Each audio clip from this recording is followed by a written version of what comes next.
Hi everyone, this is Pete again. Wanted to do a quick uh, overview, show off this new script that I've been working on. I'm going to also explain how to use it, change up some settings on it, and also share out the prefab so you guys can get your hands on it, mess around with it as well. So this map right here is a work in progress map that Zaffiro Creep has been making. He reached out to me and asked about help with creating this asteroid effect. So all these other little particles you're seeing are actually part of what he did in the map, but the actual asteroids themselves, that was something that I scripted. So I wanted to kind of give you an idea of what it looks like in a scene that kind of gives that a whole aesthetic. And then I'm going to jump to another map here in a second and show you the actual prefab and how it works. So thanks for checking this out. Give me just a moment. We'll jump into the other map. So I'm going to cover off on all the settings part because I know some people may be coming here just to get an idea of how the settings work. And so we'll go through that first, and then anyone that wants to stick around and actually see the explanation of all the logic in the script, I'm going to go over that as well. But yeah, we shared out a clip just this morning of that working and got a lot of love. So appreciate everyone and the support on this.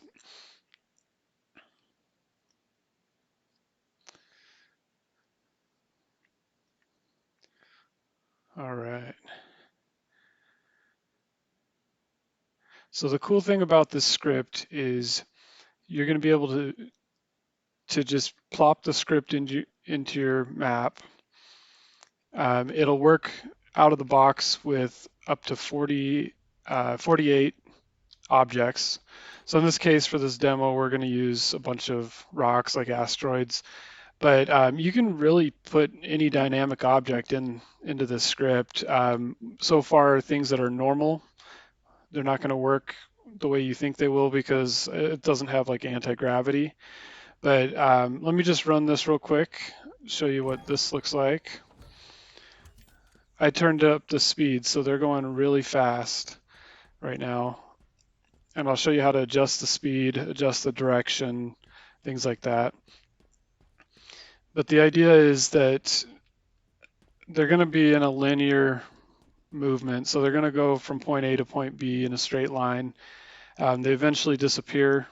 That's all just auto done through the math in the script. So you don't have to actually set up points or anything. You just basically place your objects where you want them, spread them out, and they'll kind of stay in a somewhat straight line uh, from there. So let's take a look at the script real quick. So it's actually pretty simple. Uh, Over here on the left, and actually I'm going to jump over to our mouse here. This is where you're going to put your object references in. So you just bring them into the script graph, plug them in right here. The prefab is going to have 4 rocks automatically, but you can just delete those if they're not what you want. You just plug them in here. You can keep going. Technically, if you wanted to add more down here, obviously I set it up for you so it'll be easy if you have a lot of objects. But if you wanted to add more, it technically should work. The thing is the graph, after you get so many nodes, starts having issues or bugging out. So the cool thing is I made this in a way where you should be able to just create another graph and plug objects into that, change up the settings how you want as needed, and they shouldn't conflict with each other. So this is all just the making the object list. And then you have your settings here, which rotation. So you have your X and Y axis. I just have it set up at 2.5 for the Y axis. You can change this up however you want. I do have this set where the objects themselves on the start of the game are going to get a random rotation. And that just makes it so that I don't have to go in and like tweak every single object, like every single rock, and make it look a certain way so that it doesn't look like they're just the same rocks flying through space. So they're going to be starting at a random orientation, and then they'll rotate from there, and it gives it a little bit more of a unique feel. Um, so if you don't love this whole automatically rotate things, like let's say you put on like some ships, wanted them to just fly straight, you'd have to come in here and mess with that. Basically remove these two nodes right here. You'd want to connect this delete up to the current object or execute per object. Um, then let's see here. So that's rotation. If you can change which axis it's rotating over. So far, I've noticed it seems pretty good at just being on one axis. They kind of all look like they're flying in the same direction and rotating in the same direction. Then we have our velocity. So this is basically how what direction they're going to be moving, and it sort of has to do with the speed as well because it's how far are we moving per iteration. So that's important to be aware of if you want to change the direction. Which let me show you what this looks like. I have a little helper here that I pulled up. So you're going to have to think of your map as essentially a graph like this. Like you have your center point, which is 0, 0, and then this would be like a top-down view. Depending on which direction you want it to go, you have to determine, am I going, if you want to go just straight forward in the very center line, not angled in any way, you just put, for example, this y-axis would be a positive number if you want to go north, essentially. And this axis, you just put it at 0, and it's going to take all the objects and they're just going to go in a straight line. If you wanted to go perpendicular to that, you'd do the opposite. So you'd put like x as a positive number, get rid of y, and they would all flow this direction on the x-axis. The reason I have it negative 20 and 20, the way that Zaffiro Creep's map was set up, it was actually set up, we wanted it going in this diagonal direction. And so we went ahead and did on the x-axis negative, okay, and then the y-axis positive. So all the objects start here, or excuse me, they, they start over in here and they're moving this direction. And then I have logic set up, so once it gets automatically, right now, you can see here, once it gets past negative 4,000, which is down this direction technically, the objects will actually disappear, teleport back to this top of the map, and head back that way. So it's like an infinite loop. But I just wanted to show you this because if you want to tweak the direction, it's a little more complex than just like moving your object somewhere or something like that. You have to just mess with your X and Y and get them going in the right direction. So pull up a little line graph like this if you need to. But it's not terribly difficult, and I have all the settings for the most part right here, so you don't have to come over here into the nodes and mess with anything. Um, the next part here is this is distance. So as I was explaining, I have it where they're going to go out to negative 4,000 in the game distance. If you wanted that to be bigger, you can't do more than 1,000 for a number in each of these little spots. So I have it multiplying to get up past that. So let's say you wanted it to go even further into the distance so that it looked like it was disappearing less like pop in or pop out. You could maybe multiply, I don't know, 8 times. It would go really far, and you're kind of spreading now all your objects out over a long distance, but you can mess with that if you want. The other thing to keep in mind is the way I have it set up. I'm going to pull my little line graph out again.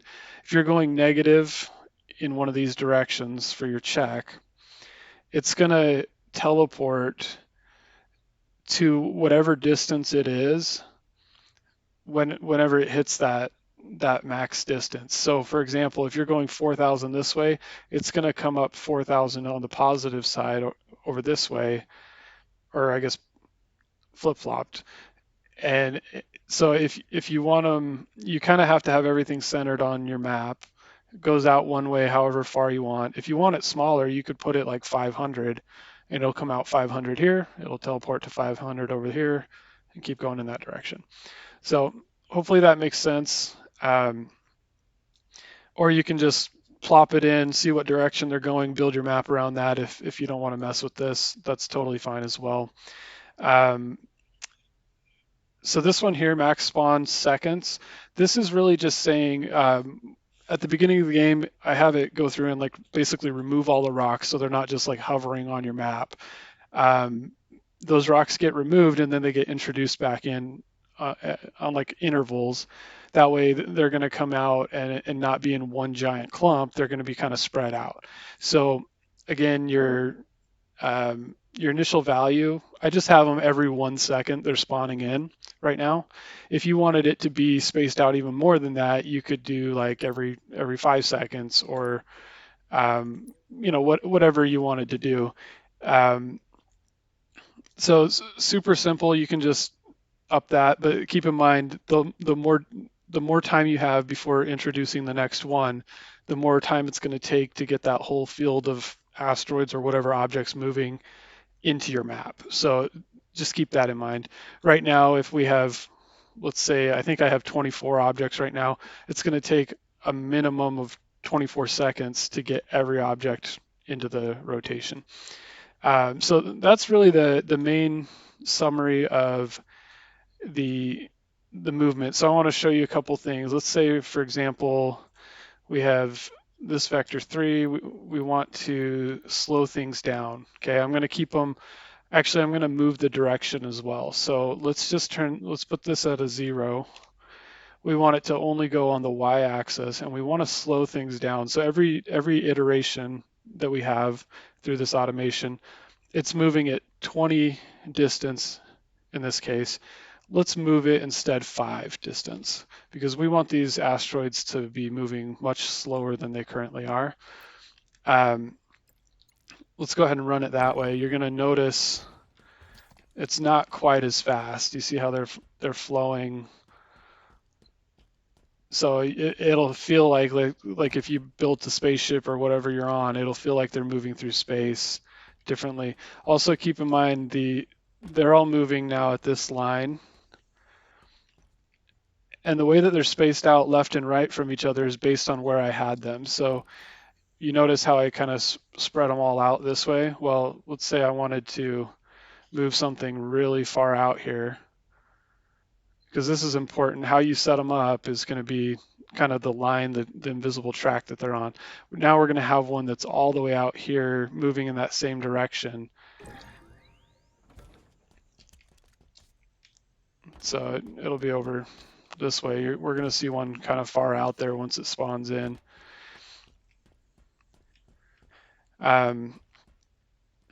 So right now, this whole setup that we have, they're phased objects. They're going to just float through space. They are not going to crash into anything. They're not really don't interact. They're just more of an aesthetic thing. I am going to look into maybe getting zero gravity normal objects because I think it'd be cool to have like flying through space and get crushed by random stuff. So more to come there.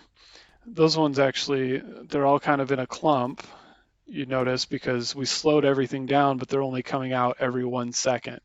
So if you said, hey, I don't really like that, I want to spread them out more, then come over here. We'll just up our max value. Let's put it at, I don't know, 10. So randomly, it'll go a random number between 1 and 10, and that's how many seconds it's going to wait to put out the next one. And so you'll notice once things get going that there's a little bit more of a space and a distance between these objects. The other thing I'll mention is that the slower things get, the more it'll look a little bit jittery. To me, it always feels much smoother the faster things are going. So keep that in mind. You can also mess with the rotations and things like that just to get things just right. but I would definitely recommend spreading them out if you're going to slow their actual speed down, um, because then you're not looking at a giant clump. One last setting I'll mention before we move on to just explaining how this all worked is this one here. So we have everything running based on this event, which is every n seconds. Um, Essentially, it's the game, or it's the loop for these moving objects, and you'll notice that we have a node plugged in. So if you come in here to actually set the seconds, the smallest you can get is zero point 0, or I think it's zero point 0.1, which wasn't fast enough for what I wanted. So I actually added this number node, and the value, it says 0, but it's rounding. I actually had it at 001 to keep things moving really fast. I don't know if it actually goes that many times in a second, but I think it goes the fastest times in a second that it can. But let's say we wanted to really make things slow down, and you can mess with this if you want. You can just leave it alone if you want. But this right here now, it's going to do everything every half second. I think we're going to notice things are going to be a lot more jittery. Where you see that? So we're at like 2 frames a second, essentially. Um, so I wouldn't recommend going very high on this number. Probably want to keep it as low as you can go where it doesn't really affect your performance. But do keep in mind that this is running that many times in a second. So if you end up getting tons of objects and it's running through them all that many times a second, it could have a performance issue. Um, but if you, let's see, if you put it like 0.05, it should look pretty smooth when you run it. Yep. So it smooths things out. So that's it for the first part here, talking about the settings. If you grab this as a prefab, you're trying to work it into your map and you can't figure out something, feel free to put a comment in. I'm going to do my best to help anyone out to get things running because I think this will add a lot of cool aesthetics to everyone's maps. Um, Now, if you want to stick around, I'm going to go through the scripting and just explain what's happening for anyone that's curious on that.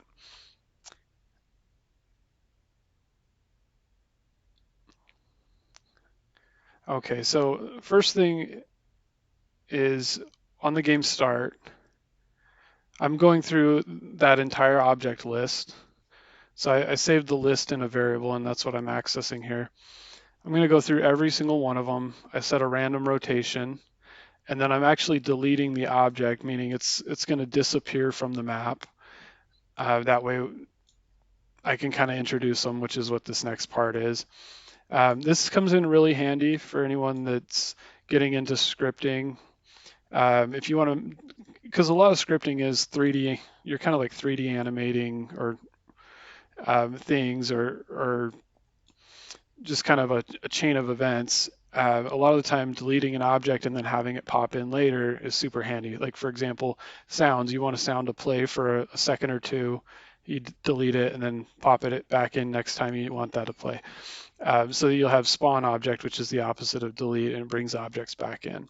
The next thing here is when this completes, it's going to go through and start introducing all the objects back into the map. So you have first it's going to spawn the very first object, then it's going to wait for however many seconds, which it gets randomly from our max spawn seconds.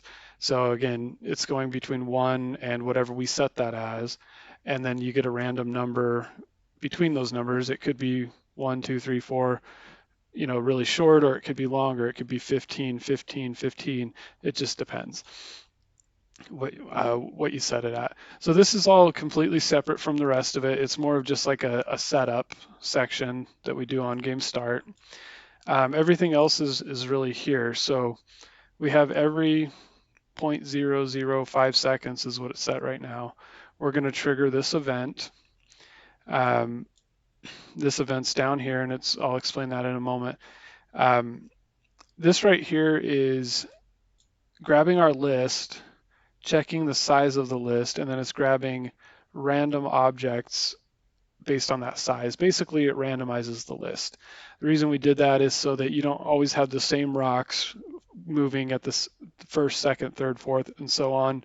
Otherwise, you're going to see this list. It's going to move this rock first, then this rock, so on down the line, and it won't seem as natural or randomized.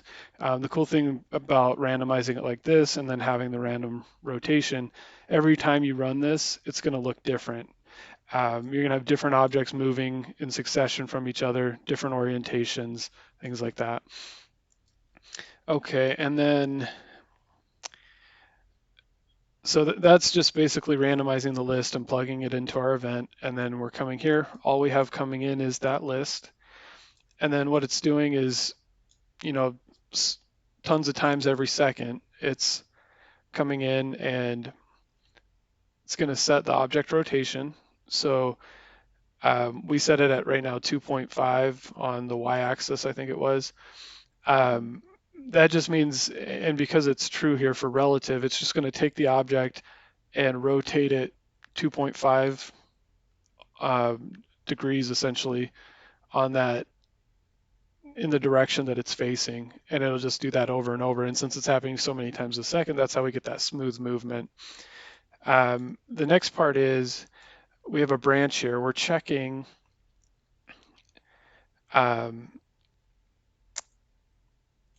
okay, so this is the one where we're checking the distance.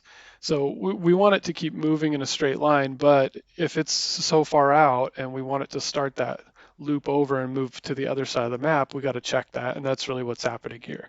So I got the object's position, and then I'm actually grabbing the, move this down a little so you can see it.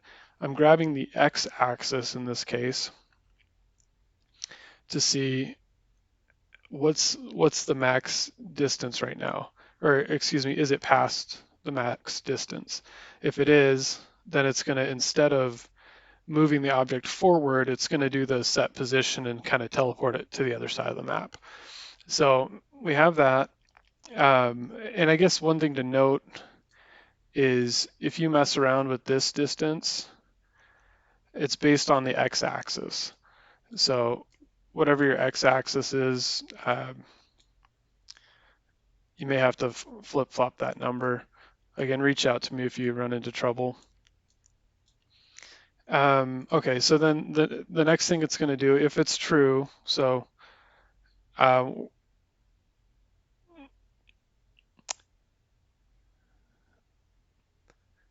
it's okay. So if it's true, it's going to set the object position. It's taking its current position, its x and y coordinate essentially.